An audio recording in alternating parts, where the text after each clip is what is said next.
السلام عليكم. لماذا لا تحترم قنواتنا التلفزيونية رمضان؟ لماذا يتحول رمضان عندنا من شهر روحاني إلى شهر ترفيه؟ الحقيقة أنني لست إماما ولا شيخا ولا داعيا، ويؤسفني أنني لم أنل ذلك الشرف الرفيع، ولكنني أفهم الآن لماذا كانت والدتي طوال شهر رمضان تدير التلفاز إلى الحائط. مرت سنوات، أخذتني دوامة الحياة، وغفلت عن البحث عن جواب لسؤال الطفول هذا، حتى أراد الله أن تأتيني الإجابة من رجل مسن غير متعلم في الركن الآخر من الكرة الأرضية. وكان ذلك الرجل هو عامل أمريكي في محطة بنزين اعتدت دخولها لشراء قهوة أثناء ملء السيارة بالوقود في طريق عملي.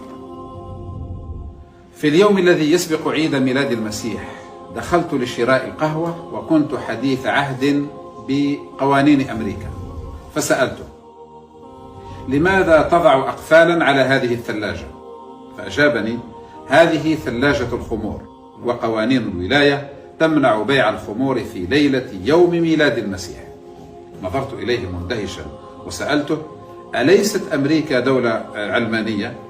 لماذا تتدخل الدولة في شيء مثل هذا؟